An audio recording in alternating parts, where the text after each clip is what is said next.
साबिक वजीर मिला रेड्डी की बहू प्रीति रेड्डी ने उन तमाम खबरों को सख्ती से मुस्तरद कर दिया है जिनमें दावा किया जा रहा था कि वो भारतीय जनता पार्टी में शामिल हो रही है।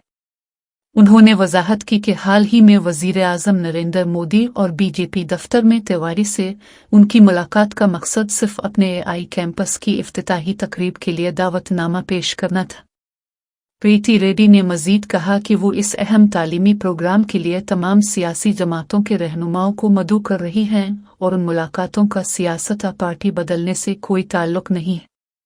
उनकी इस साफ गोई ने गुज़िश्ता कई दिनों से सोशल मीडिया और सियासी हलकों में जारी उन कियास आराइयों का खात्मा कर दिया है कि वो BRS छोड़कर BJP का दामन थाम रही है। प्रीति रेड्डी ने जोर देकर कहा कि अवामी जिंदगी में समाजी और तालीमी मकासद के लिए दूसरे लीडरों से मिलना एक आम रवायत है जिसे सियासी रंग देना दुरुस्त नहीं।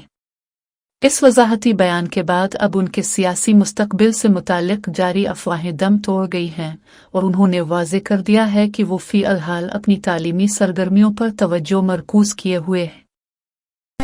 తిరుపతిలో ప్లాన్ చేస్తున్నాం. ఇది మన పక్క రాష్ట్రం తెలంగాణ, తెలుగు రాష్ట్రం ఇంకోటి ఏముంది? తెలంగాణ తర్వాత ఆంధ్రప్రదేశ్. ఏం రాజస్థాన్ లో ఏం అనుకోవట్లేదు, వేరే స్టేట్ లో ఏం అనుకోవట్లేదు. అనుకున్నప్పుడు ఫస్ట్ నేను మీకు ఇన్ఫర్మేషన్ ఇస్తాను. ఫస్ట్ గుడ్ న్యూస్ అని మీకు ఇస్తాను.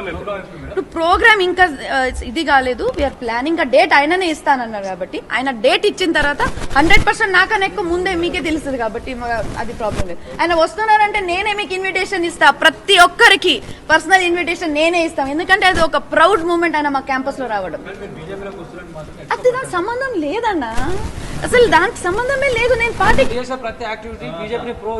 లేదు, నేను ఏం యాక్టివిటీ చేసినా అట్లాంటి ఏమి యాక్టివిటీ చేయట్లేదు. నేను చేసేది ఇప్పుడు ఏదైనా పండుగ వస్తే, హనుమాన్ జయంతి వస్తే నాకు ఒక దగ్గర పిలిస్తే నేను అక్కడ వెళ్ళి నేను హనుమాన్ జయంతి కోసం పాట పాడితే దానికి బీజేపీకి సంబంధం ఏముంది? నేను హిందూ కాదా? ఒక్క నిమిషం మీకు చెప్తున్నాను. సీట్ కోసం అడగడం కాదు, క్లియర్ గా చెప్తున్నాను. మోదీ గారికి కలవడం కారణం ఆయన గెస్ట్ ఆఫ్ ఆనర్ గా, మనకి చీఫ్ గెస్ట్ గా ఓపెనింగ్ ఇన్విటేషన్